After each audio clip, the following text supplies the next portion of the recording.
오늘은 느헤미야 말씀을 봅니다. 느헤미야 또 학계 스가랴 말씀을 먼저 보게 되어지는데 느헤미야 1장 2절 말씀 볼 수 있도록 하겠습니다. 우리 구약 성경으로 727면이 있습니다. 느헤미야는 구약 성경 727면. 느헤미야 1장 2절 말씀 먼저 볼 수 있도록 하겠습니다. 느헤미야 1장 2절 말씀, 제가 말씀을 읽어드리겠습니다. 내 형제들 가운데 하나인 하나니가 두어 사람과 함께 유다에게서 내게 이를 얻기로 내가 그 사로잡힘을 면하고 남아있는 유다와 예루살렘 사람들의 형편을 물은즉. 아멘. 지금 느헤미야는 고급 관리죠.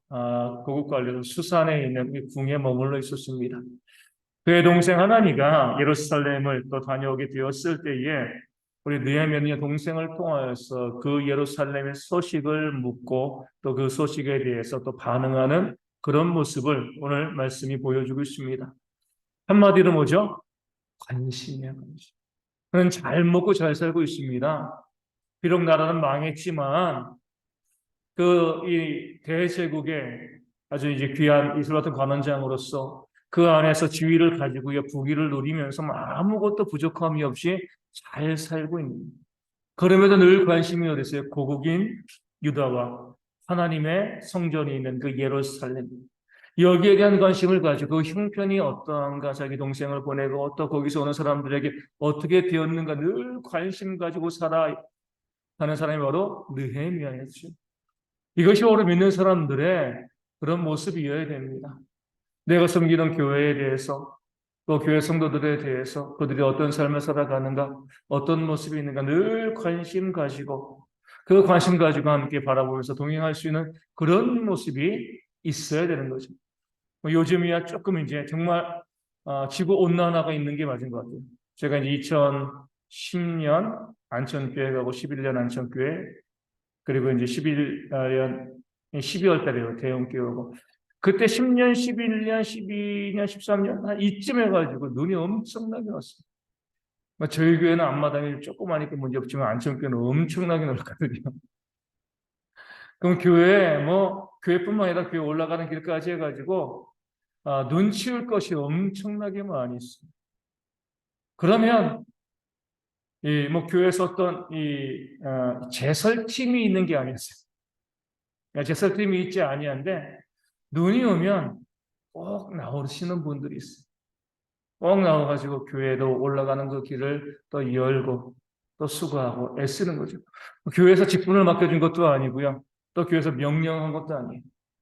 늘 관심을 가지고 눈이 많이 오면 교회로 올라가는 길이 막히겠구나. 우리 성도들이 또 이제 이 예배하러 오는데 또 그 길이 또 미끄럽겠구나. 그렇게 생각을 하면서 그냥 눈이 오면 그냥 꼭 나오시는 분들만 나오시는 거죠. 하지만 관심을 교회 갖고 있으니까 나오는 거죠. 예전에 제가 대형교회 와가지고 그때 볼라벤이었나요? 아주 엄청난 태풍이 이 서해안으로 온다고 해가지고 이제 이쪽 지역이 난리가 났죠. 아직까지 제가 그때는 이제 기억을 하게 되어지는 게 그때 지금 저희 십자가 간 지 얼마 안 됐지만 그때는 옛날 십자가 있잖아요. 뒤에 다 녹슬고 이 태풍 불면은 이게 언제 쓰러질지 쓰러지지 않을지 이게 걱정되어지는 또 교회 건물도 저희가 이게 이 벽이요 잘못하면 다 껍질 벗겨지는 그런 벽입니다. 이제 태풍이 크게 분다 그러니까 이제 걱정돼가지고 교회 나와 있는데 참 감사한 것은 교회 집사님들이 교회 함께 나오고 계십니다. 그렇다고 교회 붙잡아 두는 거 아니잖아요, 그렇죠? 그래도 교회 혹시 문제가 발생하지 않을까? 교회 혹시 어떤 문제가 있지 않을까? 함께 나오셔가지고 아무 문제 없이 지나가서 함께 차 마시고 이야기하고 그러다가 이제 저희가 헤어졌지만 그렇게 교회 가운데 문제가 있을 것 같을 때, 또 어려움이 있을 것 같을 때, 그냥 멀리서 보면서 그냥 있는 것이 아니라 다가와서 함께 관심 가지고 또 바라보고, 그런 모습들이 바로 관심이고, 그런 관심이 하나님의 역사로 이루어지는 겁니다. 저희 교회에서 제일 가깝게 사시는 분은 이옥군 권사님이시죠. 제가 숨길 게 하나도 없어요. 그렇죠? 제가 들어오고 나오는 거. 근데 옆에 있어도 모르시는 분들은 몰라요.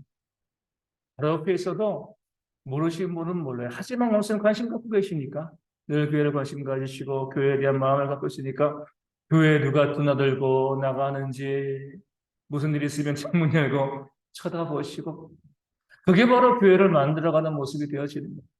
내가 섬기는 교회가 우리 성도들이 어떤 삶을 살아가고 있는가, 어떤 문제가 있는가. 그래서 우리가 믿는 사람들은 좀 오지랖이 좀 넓어야 됩니다. 관심을 좀 가져야 돼요. 그 믿는 사람들의 오지랖을 가장 잘 보여주는 사람이 바로 선한 사마리아인이잖아요. 그렇죠? 제사장과 레위는요, 그냥 못 본 척 지나가 버렸습니다. 아이, 귀찮은 거죠. 하지만 선한 사마리아인은요, 자기는 사마리아인이고 강도 만나 죽어가는 사람은 유대인이잖아요. 어떻게 보면 내가 가는데 일본 사람이 강도 만나 죽어가고 있는 거예요. 조선 독립군인데. 그런데도 그냥 지나고, 아이, 그래, 쌤통이다, 잘 됐어. 이렇게 하지 아니하고. 오지랖 넓게 그 사람을 돌봐주고 주막까지 데리고서 치료해주고 그 비용까지 되는 그 관심이 선한 사마리아다. 하나님께서 선하다라고 바라보십니다.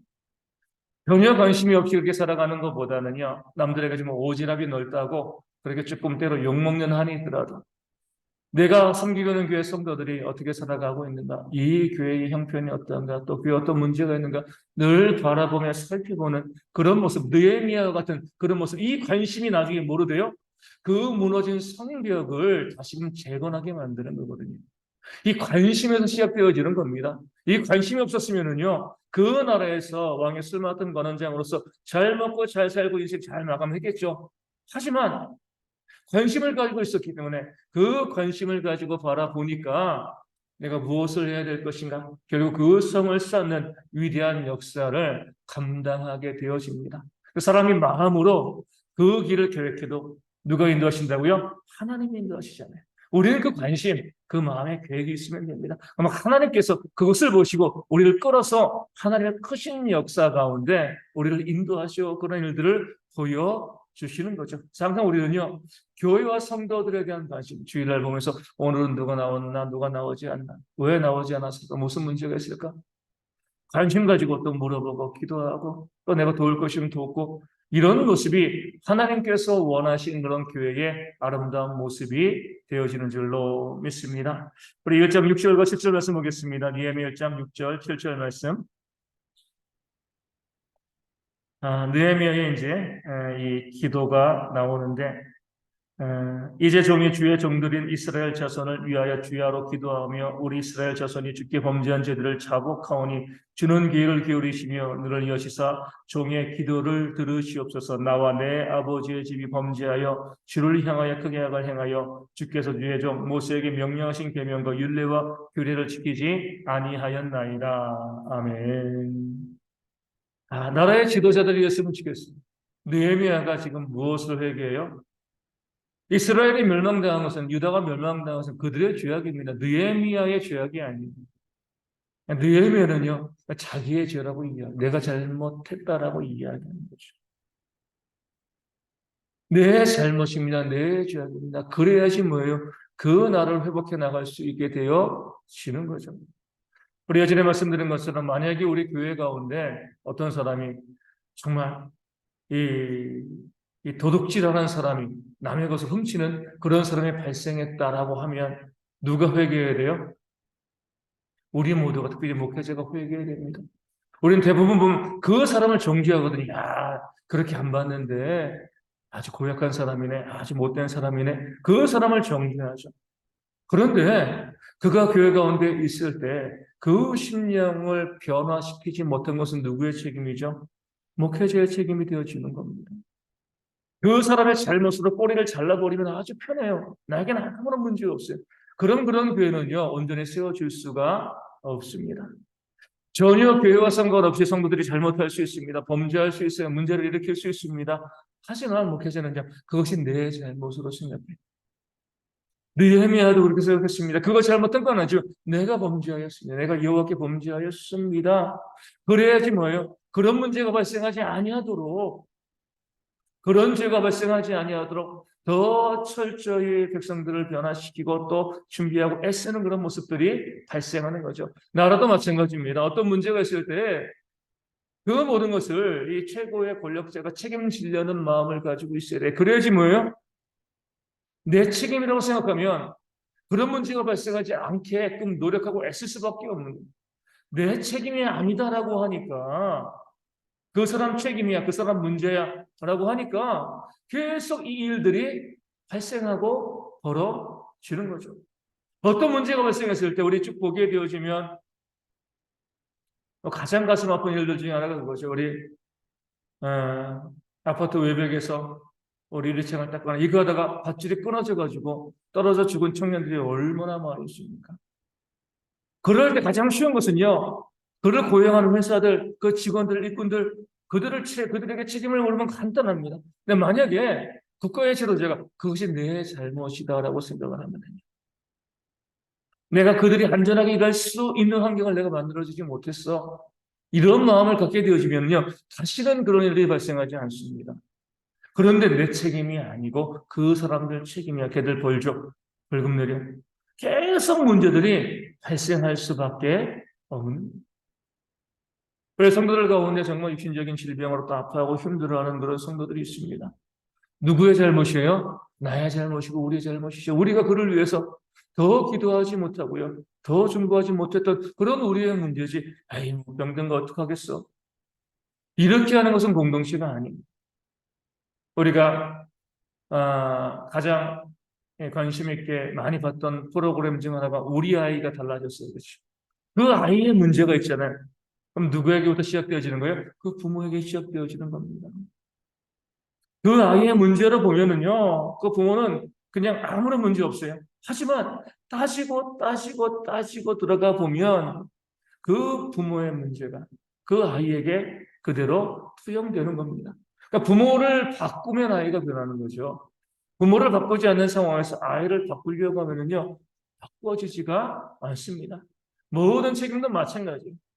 먼저 책임 있는 사람, 그 모든 것을 또 관리하고 주관하는 사람이 자신이 책임지려고 하고요.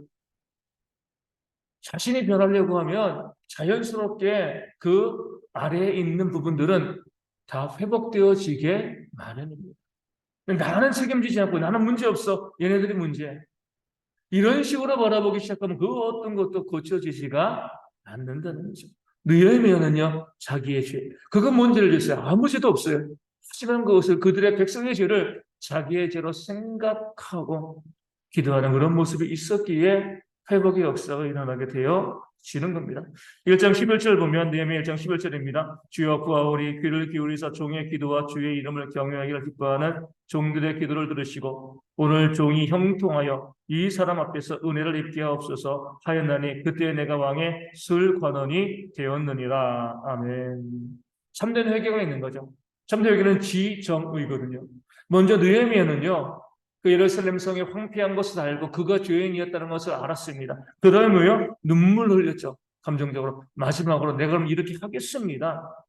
오늘 말씀에 11절에 내가 그 사람 앞에, 이 사람은 왕이잖아요. 그 사람 앞에서 은혜를 입게 하옵소서. 이미 기도할 때부터 뭐예요? 내가 가서 이 문제를 해결하겠습니다.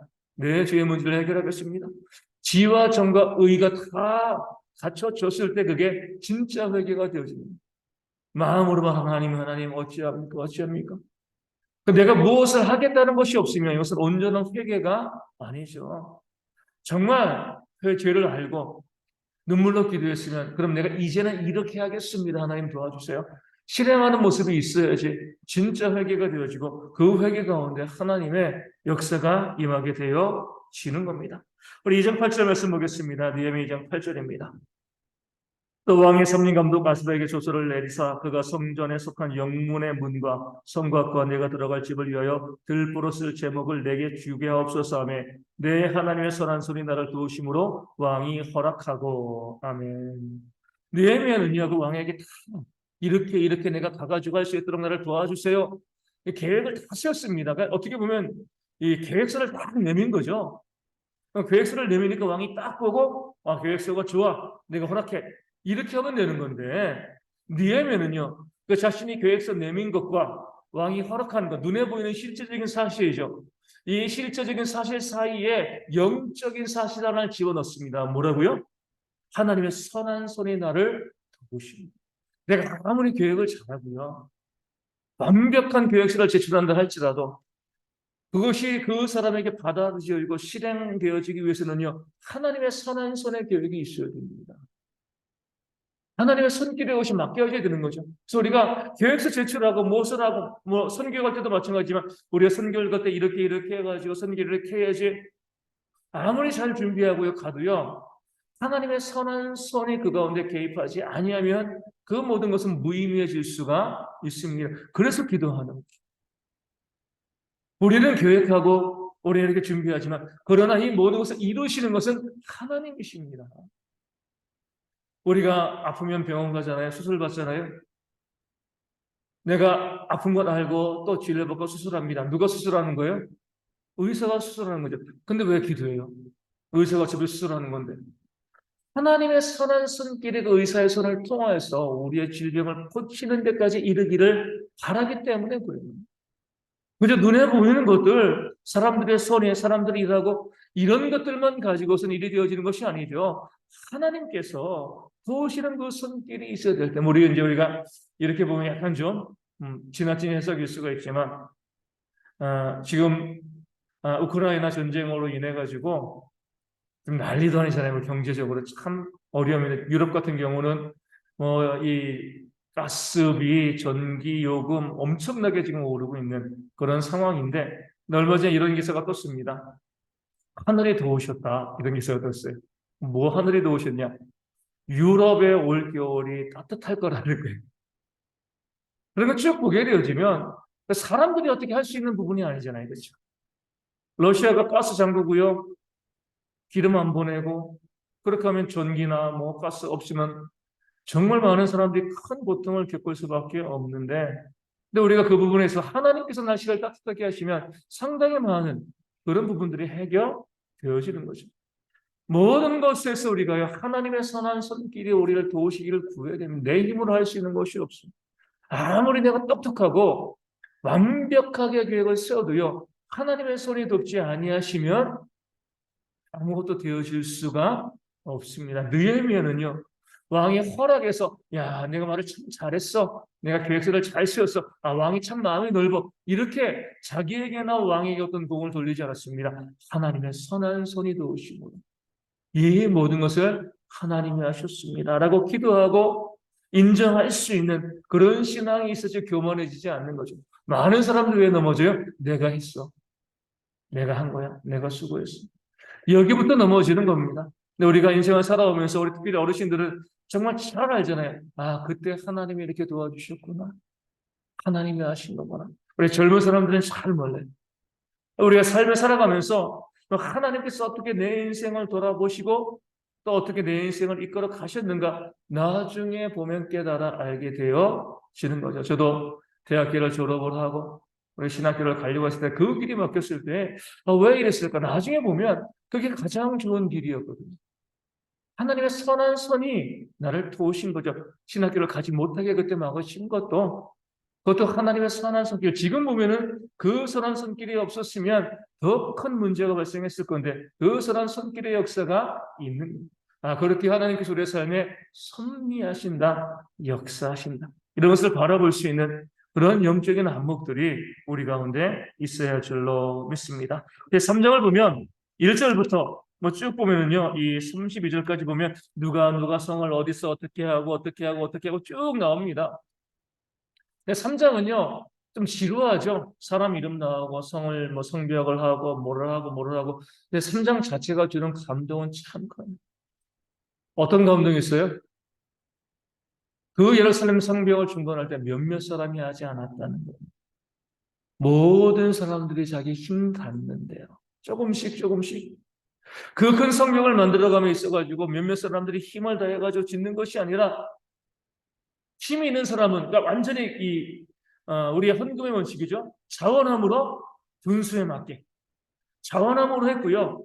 힘이 있는 사람은 조금 더 많은 부분을 건축하고 힘이 없는 사람은 자기 집 앞.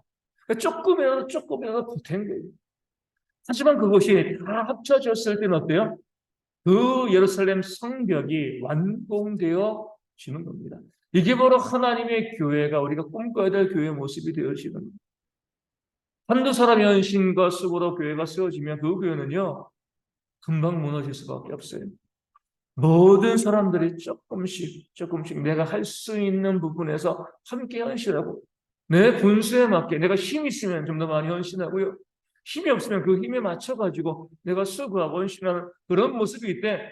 모든 사람들이 그렇게 함께 헌신하고 수고해서 그렇게 세워가는 교회가 하나님 보시기에 아름다운 그런 교회가 되어지는 겁니다.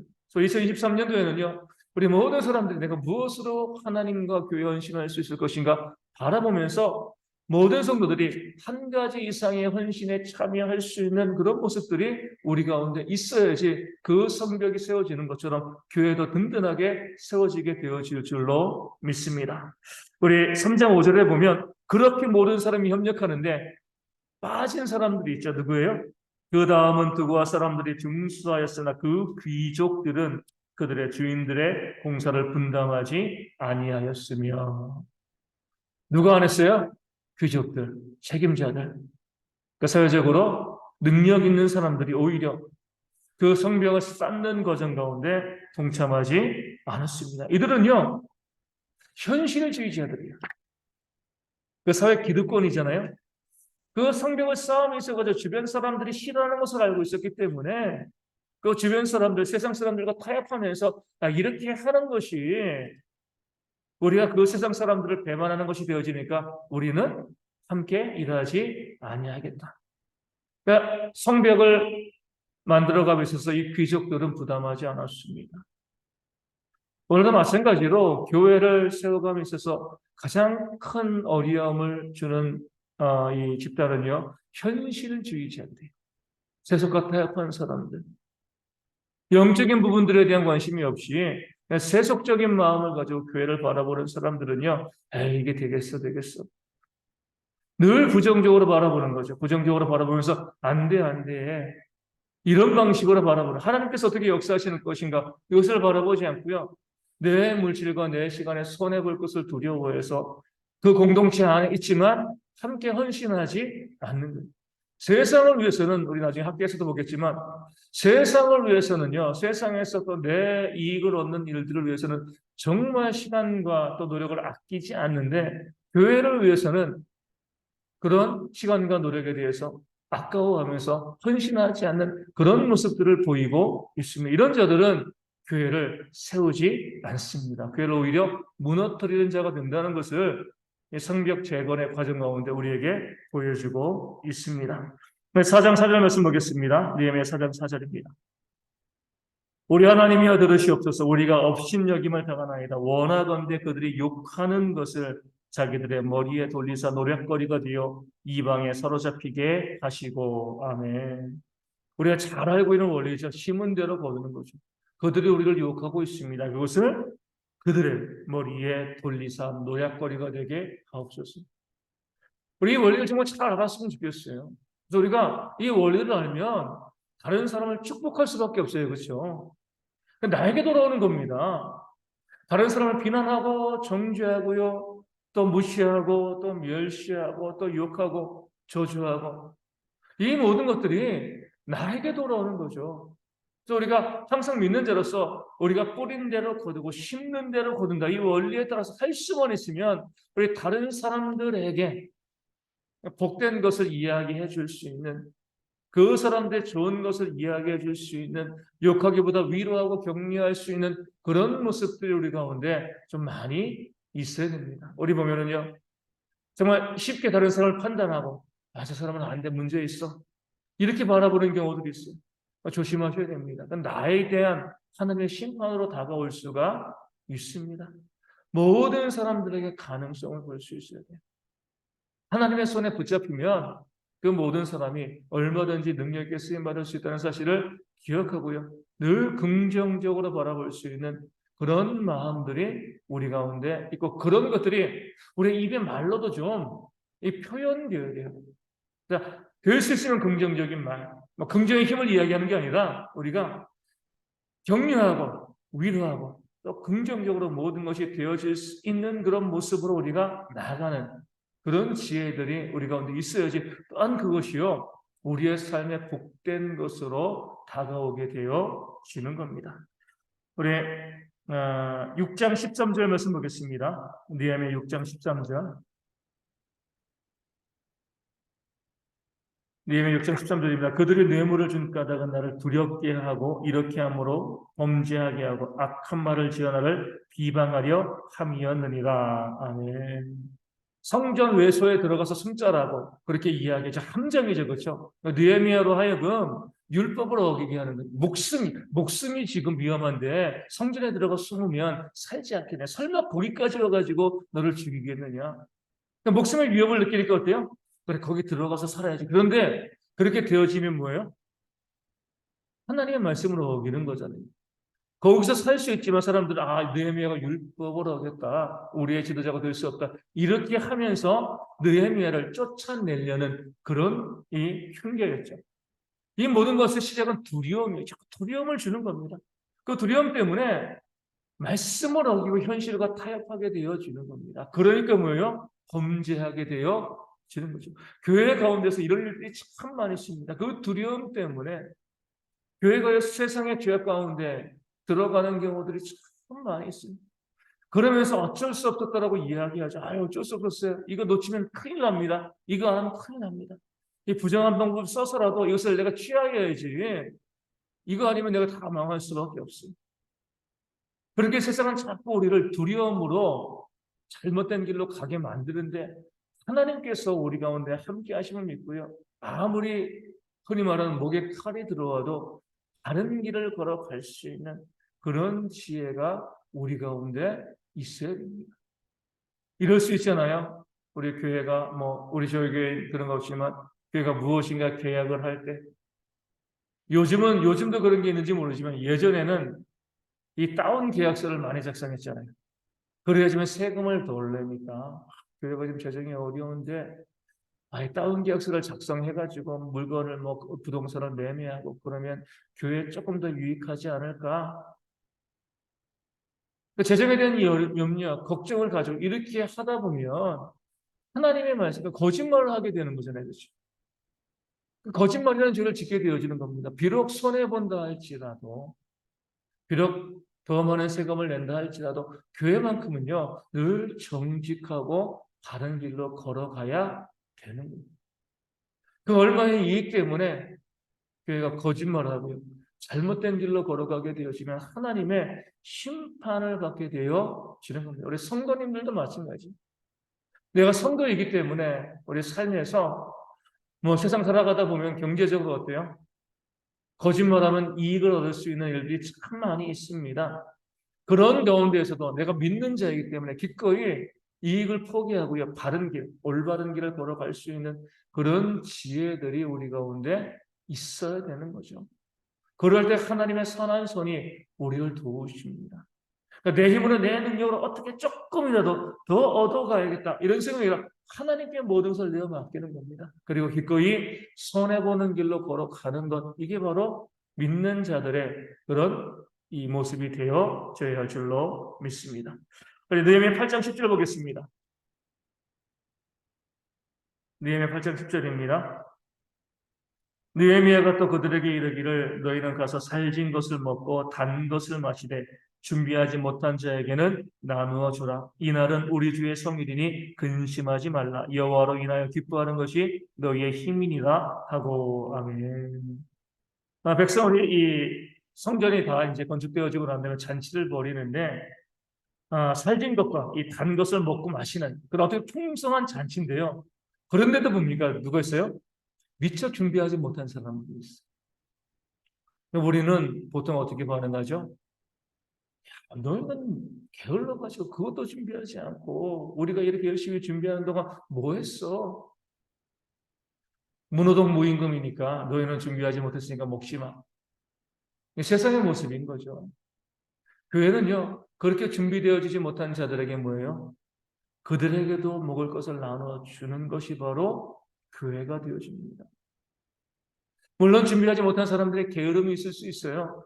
부족함이 있을 수 있고요. 연약함이 있을 수 있습니다. 하지만 이것 때문에 그들에게 나눠주지 않는 것은 세상인 거죠. 교회는 그렇지 않은 그런 부족하고 연약한 모습이 있다 할지라도 함께 여호와의 기쁨과 축제의 시간을 맞이할 때에 못 먹는 사람이 발생하지 아니하도록 함께 나눠줄 수 있는 것. 자꾸 비판하고 정죄하고 원인을 캐보는 책망하기보다는요, 할 수만 있으면 긍휼을 베푸는 것이 그것이 바로 교회의 모습이어야 한다라는 부분들을 오늘 말씀이 보여주고 있는 겁니다. 내년도 저희가 우리 계획하고 있잖아요. 우리가 정말 조심해야 될 것은 이거예요. 내가 이만큼 수고하니까 누구도 이만큼 수고해야 돼. 이런 마음 가지시면 안 돼요. 내가 이렇게 애쓰고 수고하는데 너는 왜 그거 안 하니? 나만 왜 수고해야 돼? 나만 왜 애써야 돼? 내가 할 수 있는 것만큼만 하시면 되는 거예요. 남의 짐을 억지로 또 안 하실 필요 없습니다. 내가 할 수 있는 만큼만 하고 내가 10번 했는데 다른 사람이 한 번 해도요. 그럴 수 있다라고 생각을 하고 그것을 받아들일 수 있는 그런 모습과 지혜들이 우리 가운데 있어야 됩니다. 준비되지 못한 자에게 내 것을 기꺼이 나눠줄 수 있는 그런 풍성함이 있으면 얼마나 좋아요. 준비되지 못했으니까 먹으면 안 돼. 나눔을 받으면 안 돼. 공의 같지만 하나님께서 원하시는 모습이 아닌 거죠. 그렇게 약한 자들, 부족한 자들, 어리석은 자들이 있을 때 그들을 함께 끌어안고 갈 수 있는 것이 하나님께서 원하시는 그런 교회의 모습이고요. 나로 하여금 더 수고할 수 있게 해주신 것에 대해서 나에게 5달란트 맡겨서 그 5달란트 남기게끔 헌신하게 하신 그것에 대해서 감사할 수 있는 그런 모습들이 우리 가운데 또한 있어야지 교회가 믿음 가운데 든든히 세워지게 되어질 줄로 믿습니다. 10장 39절 말씀 보겠습니다. 네, 10장 39절입니다.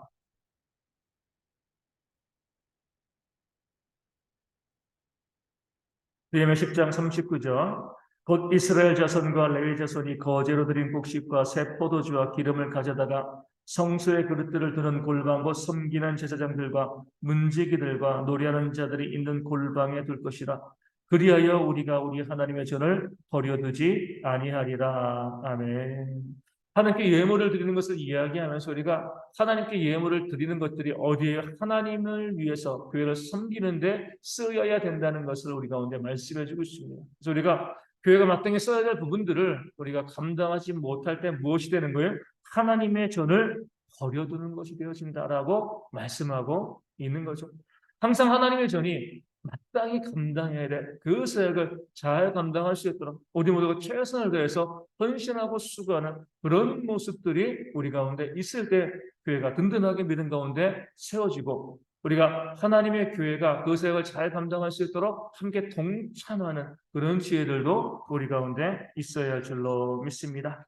우리 느헤미야 13장 10절과 11절 말씀 보겠습니다.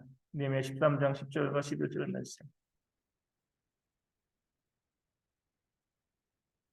느헤미야 13장 10절과 11절 말씀.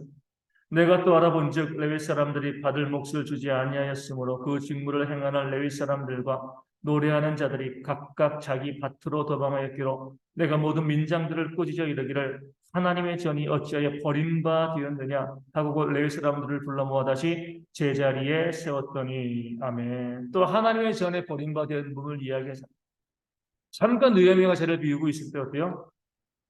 하나님의 성전에서 일하는 사람들에게 그들의 몫을 주지 않았습니다. 그러니까 레위 사람들이 다 도망갔어요.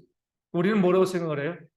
아니, 사명감도 없이. 아니, 어떻게 하나님의 일을 하는 사람들이 사명감도 없이 그렇게 이 돈 못 받았다고 해서 다 도망을 가. 느헤미야는요, 누구를 책망했어요? 민장들을 책망했습니다. 이 도망간 레위 사람들을 책망하지 아니하고 그들에게 마땅히 받을 몫을 주지 아니한 그런 백성들을 책망한 거죠. 마땅히 그들의 삶에 필요한 것들이 있어야 되는데 그것을 공급하여 주지 아니하고요. 늘 모든 것을 사명으로만 그렇게 이야기하는 그런 모습들이 이 시대의 교회 가운데 참 많이 있습니다. 하나님의 일꾼들에게 들어가야 될 그 몫이 마땅히 헌신할 수 있도록 하는 부분들이 있어야지 되는데 우리는 뭐냐면 사명감을 가지고 하셔야죠. 물론 사명감을 가지고 하는 거죠. 그렇죠?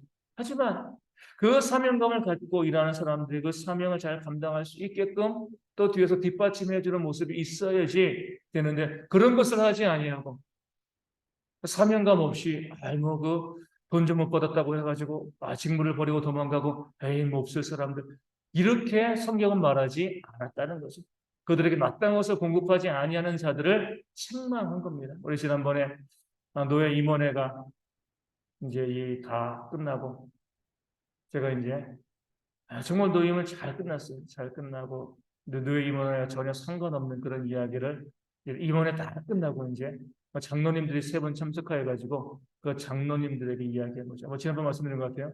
저희 교회 장로님, 저희 교회 장로님이 안 계시니까 이 현역 장로님이 다른 교회 장로님인데 그 장로님들이 이렇게 이야기한 거예요. 회의 다 끝났으니까 제가 우리 장로님들에게 한 가지 부탁을 좀 하겠습니다. 우리 이제 곧 교회 공동회도 하고 내년도 교회가 세우는데 제발 우리 담임 목사님이랑 우리 부교역자들 사례비를 조금 더 우리 당에서 신경을 써줬으면 좋겠습니다. 이렇게 이제 부탁을 했어요. 너무나 이제 이 형편없는 것을 제가 이제 다 조사를 해봤거든요. 장로님께 부탁할 수밖에 없는 거죠. 근데 장로님들의 답은 다 똑같아요. 저희 교단의 목회자의 사례비가 정말 적은 것은 저희도 잘 알고 있습니다. 그런데 돈이 없어요. 잘 알고 있다는 거죠. 잘 알고 있습니다. 그런데 교회 재정이 힘들고 교회 재정이 어렵네요. 그렇게 하고 나서 뭐예요? 어떤 말을 하는 거죠? 목회자들은 사명이 있으니까 사명받은 자이니까 힘들고 어려워도 사역하는 것이 마땅하지 않습니까? 하나님의 말씀을 부정해버리는 모습이 되어 지는 거죠. 우리가 쭉 보시면은요, 이제 그런 것을 보게 됩니다. 제가 그래서 그분들에게 그러니까 회의 끝나고 이제 정식 의제가 아니니까 그때 이제 말씀을 드리지 아니하였지만 제가 그분들에게 이렇게 한번 이제 나중에 시간 되면 물어볼 거예요. 그럼 목회자의 사례는 어떻게 결정하십니까? 대부분 제일 늦게, 제일 나중에. 이것도 해야 되고, 이것도 해야 되고, 이것도 해야 되고, 다 하고, 그러니까 교회가 올려질 여력이 없네요. 죄송합니다. 이렇게 하니까 목회자의 사례들이 그냥 동일한 거죠. 그래서 가장 먼저 세우면은요, 이것을 딱 세우고 그 다음 것을 조절해 가면 얼마든지 할 수 있는데, 제일 뒤에 놓으니까 아무리 봐도 거기에 더 그 목회자의 사례가 우리에게 이 사례가 정말 너무나 힘든, 지금 제가 이제 이런 말을 할 건 아니지만, 그 부목사님들이 전임 사역, 풀타임 사역을 하고, 교회에서 아침부터 저녁까지 가족도 있고, 그러는데 사례를 170을 주는 거예요. 최저임금도 안 되는 거죠. 그렇죠? 조금 그것을 앞세워서 조금 거기에 조금 더 해드리고 나머지 부분을 조정하면 얼마든지 할 수 있을 건데 맨 뒤에 두니까 항상 그렇게 되는 거죠. 오늘 느헤미야는요, 그 사역지에서 이 사례를 받지 못해서 도망갈 레위인을 꾸짖지 않았습니다. 마땅히 그들에게 공급해야 될 것을 공급하지 아니한 그런 민장들, 백성들을 꾸짖은 거죠. 이 순서를 좀 잘 알아야 되는 겁니다. 우리가 쭉 보게 되어지면 요즘 많이 우리가 생각해야 될 그런 이제 이 신조어죠. 제가 한두 번 말씀드린 것 같아요. quiet quitting이에요. quiet는 뭐예요? 조용하다. 우리 큐티 할 때 그렇죠? quiet 타임 할 때 quiet는 조용하다. quitting은요, QUIT 그만둔다. 그러니까 조용한 관둠, 조용한 지금 미국에서 이제 올해 7월부터인가 한 엔지니어가 이 단어를 쓰고요. 아마 미국에 조사해 보니까 미국에 있는 일하는 사람들의 한 절반 이상은 이 quiet quitting을 실천하고 있다는 거죠. 다른 게 아니라 나는 내가 받은 것만큼 일하겠다는 거예요. 내가 100만 원 받는데 회사에서 200만 원 시키면 난 100만 원어치만 일하겠다는 거예요. 왜 100만 원 주면서 왜 200만 원어치 일을 시키냐? 사람들은 보면 야, 열정이 없는 거 아니냐? 우리 때는 그러지 않았는데 좀 월급이 적어도 더 열심히 일을 해야지. 근데 지금은 안 그렇다는 거죠. 근데 지금이 안 그렇다는 것이 아니라 우리가 봤을 때 그게 하나님의 공의예요. 그렇죠? 하나님의 공의. 내가 일한 것만큼 그 사례를 주는 것, 그 월급을 주는 것이 하나님의 공의가 되어집니다. 그럼 뭐예요? 이런 것만큼 월급을 준다면 내가 받는 월급만큼만 일하는 것도 공의가 되어지는 거죠. 내가 100만 원 받는데 300만 원치 일을 할 필요가 없는 거죠. 이것을 비난할 것이 아니라 이것이 공의라는 거예요. 교회 가운데 제가 이제 우리 많은 목회자분들과 이제 또 장로님들과 함께 나누고 이제 저 교단이지만 나누고 싶은 부분이 거예요. 일한 만큼, 그러니까 주는 만큼만 좀 일어시키십시오. 일한 만큼 못 줄 거면 주는 만큼만 일어시키십시오. 그게 하나님의 공의고 하나님의 정의입니다. 뭐 소명감, 소명감, 사명감 이런 거 말씀하지 마시고 공의가 먼저고 하나님의 정의가 먼저예요. 우리 사회도 회복되어지기 위해서는요, 내가 일한 것만큼의 소득을 얻는 그런 모습이 있어야지 사회가 회복되어지는 것이지, 정말 너무나 일 많이 했는데 얻는 것이 없으면은요, 뭐 누가 일하겠습니까?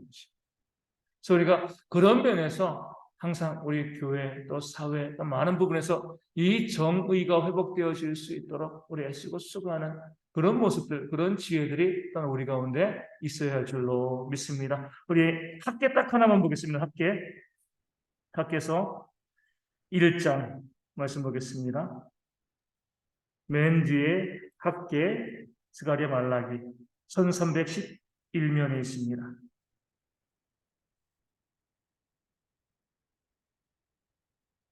학께서 1장 6절 말씀만 오늘 보고 마무리하겠습니다. 학께서 1장 6절입니다. 너희가 많이 뿔릴지라도 수확이 적으며 먹을지라도 배부르지 못하며 마실지라도 흡족하지 못하며 입어도 따뜻하지 못하며 일꾼의 삭슬 받아도 그것을 구멍 뚫어진 전대에 넣음이 되느니라. 아멘. 학계 선지자가 백성들에게 외치는 거예요. 한번 잘 계산해 보라는 거예요. 너 그렇게 열심히 일했는데 왜 이렇게 받은 것이 수확한 것이 적어? 열심히 일하고 수고했는데 수확한 것이 적었을 때는요, 거기에 하나님의 손이 작동하고 있다는 것을 바라볼 필요가 있는 거죠. 왜 이런 일이 발생했는가? 백성들이 이랬잖아요. 하나님의 전을 지을 때가 아니다. 교회를 세울 때가 아니다. 이렇게 이야기합니다. 왜요? 아직 때가 되어지지 아니하였다. 얼마든지 그럴 수 있습니다. 뭐 그 문제가 없어요. 그런데 뭐 하고 있었어요? 자기 집은 짓고 있었어요. 그렇죠? 자기 집을 짓는 데는 정말 열심히 해서 정말 2층 집, 3층 집 그런 집들을 지으면서 하나님의 전을 지을 때는 아니야. 내 집, 내가 먹고 살아가는 것, 내 삶에 있는 것에는 아낌없이 모든 것을 투자하면서 하나님의 전에는 아니야. 그러니까 하나님께서 너희의 삶에 복된 것으로 채우시겠는가? 학계 선지자가 성전 건축을 독려하면서 그들에게 한번 계산해 보라는 거죠. 우리 시간도 마찬가지예요. 세상에서 시간을 요구할 때 아낌없이 시간을 냅니다. 근데 하나님께서 그래서 시간을 요구하시거든요. 이것 때문에 안 되고요. 이것 때문에 안 되고요. 이것 때문에 안 되고. 우리가 하나님께 정말 드릴 것이 없어서 안 드리고 있는 시간과 물질과 재능을 드릴 것이 없어서 안 드리고 못 드리고 있는 것인가 아니면 그 세상에 다 쏟아붓느라고 하나님께 안 드리고 있는 것인가? 어떤 것을 알고 있냐면 하나님께서 우리의 삶에 어떤 모습으로 역사하시는가. 너희가 그렇게 너희의 삶을 위해서 아낌없이 모든 것을 투자하면서 하나님께 헌신하지 않는다면 하나님께서 너희가 하는 일 가운데 복을 주시겠는가 한번 생각해 보라. 이렇게 이제 학계 선지자가 성전 건축을 중단하고 있는 백성들에게 외치고 있는 거죠. 물론 우리가 정말 하나님께 열심히 헌신한다고 해가지고 뭐 우리 모든 사람들이 다 부자 되는 건 아니에요. 하지만 하나님의 원리는 분명합니다. 먼저 그의 나라와 그의 의를 구하는 자에게 이 모든 것을 더하시는 그런 하나님의 역사가 있는 거죠. 이 정도는 비교해 볼 수 있어요. 세상에 대한 열심과 하나님에 대한 열심 중에 내가 어떤 열심이 더 큰가? 자주 말씀드리지만 뭐 직장 대리가 직장 이제 뭐 과장 부장이 주일날 이 등산과정 모이면 호다닥 가는데 예배합시다 그러면 바빠서 힘들었어. 이 둘 중에 어떤 길을 걸어가느냐에 우리의 신앙의 정체성이 달려있고 내가 하나님을 섬기는가 세상을 섬기는가 이것이 나누어지게 되어 있는 거죠.